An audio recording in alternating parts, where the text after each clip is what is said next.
When Brian was 19 years old, he was working at a logging company in Oregon. And he was in the woods, and they were cutting down trees and working on machinery. And it was a chilly day, and he was warming his hands over a 25-gallon barrel, metal barrel, and fire was in the barrel.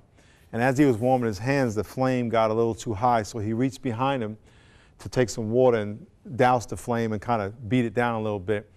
And as he poured it on the fire, he realized that it was really gasoline. Well, Brian had a jumpsuit on that was full of grease, and this big ball of fire engulfed him, and he became a living torch. They couldn't put him out because he was full of grease on his clothes. They took him to the hospital. They had to rip all his clothes off to get the fire off of him. He ended up having 99% of his body burned at a 3rd degree. He went blind. His ears were burnt off. He had both his arms amputated, one leg amputated, and one foot.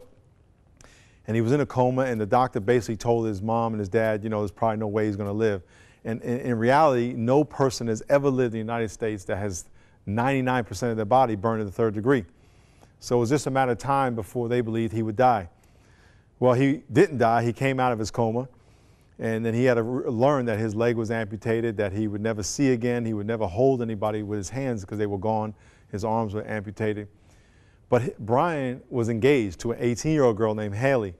And Haley came in the hospital, and he said to her, you know, you don't have to marry me because you didn't sign up for this. I'm a different person now. But Haley wasn't having it. She made a commitment. She said, you know what, I'm still going to marry you. Well, they got married, and 13 years later, she is now having their 3rd child. Jesus said, if you put your hands to the plow and look back, you're not worthy of the kingdom. And if you make a commitment, you got to keep your commitment. We've been looking at the 5 P's of Jesus' life, the 5 P's of the book, Do Something. The first P was preparation. God has prepared us to do something incredible, just like he prepared Jesus. The second P was purpose. Our purpose, just like Christ, is to obey. The third P was pain. We're going to have pain, but pain doesn't only have to hurt. God can turn it into something powerful in our life. The 5th P is passion. Passion says, I am never going to quit until I do what God's called me to do. Haley said, I made a commitment to you, and I'm not going to quit until I finish. They are now married. They have 3 children. If God has called you to do something, don't give up. Is it going to be tough? Yes. The Bible says the just shall walk by faith. Faith is a substance of things hoped for, the evidence of things not seen. There are a lot of times you're not going to see how you can get done what God's called you to do.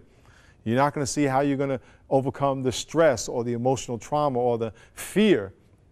Tough luck. Jesus Christ had to deal with that same thing. He didn't want to get crucified, but he did it anyway. So let me encourage you.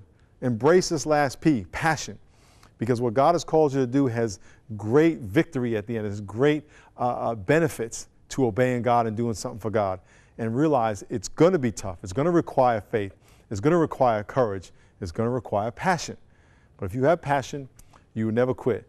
And thank God Jesus didn't quit on us when it got tough for him. If Jesus didn't quit on us, we shouldn't quit on him.